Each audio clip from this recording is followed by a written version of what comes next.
बारामती राहुरीबाबत अद्याप कुठलीच चर्चा झाली नाहीये। मवियाच्या बैठकीनंतर अंतिम निर्णय घेऊ। पोटनिवडणुकीबाबत वडेट्टीवारांनी हे वक्तव्य केलंय। सत्ताधाऱ्यांकडून प्रस्ताव आलेला नाही असंही वडेट्टीवारांनी सांगितलेलं आहे।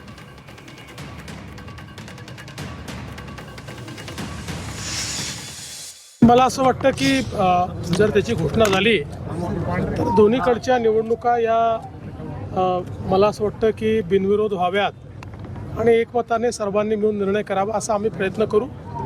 पण आमच्यावर निवडणूक लादली गेली तर आम्ही निवडणूक लढायला देखील तयार राहू। या संदर्भात कुठलीही चर्चा झालेली नाही आणि शेवट चर्चा झाल्यानंतरच निर्णय होईल। महाविकास आघाडीच्या बैठकीमध्ये चर्चा करू आणि निर्णय घेऊ। पण अद्याप तरी या संदर्भात कुठलाही प्रस्ताव सत्ताधाऱ्याकडून किंवा सिटिंग आमदार होते त्या पक्षाकडून आलेला नाही। लढायला तयार, आम्हाला पण लढायला तयार आहोत आम्ही। विषय असा येतो की यापूर्वी जर आपण पाहिलं तर त्या ठिकाणी ती भूमिका त्यांची तशी होती का हे तपासून पाहू आम्ही।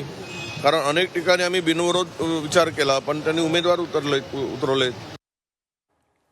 तर सत्ताधाऱ्यांकडून अद्याप कोणताच प्रस्ताव आलेला नाही असं वडेट्टीवारांनी सांगितलेलं आहे।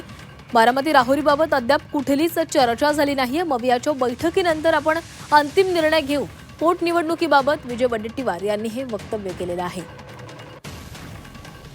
तर बारामतीची पोटनिवडणूक ही बिनविरोध व्हावी अशी सत्ताधाऱ्यांची इच्छा आहे। मात्र यावर आता वडेट्टीवारांनी हे मोठं विधान केलंय। या निवडणुकीबाबत अद्याप कोणतीच चर्चा झालेली नाहीये।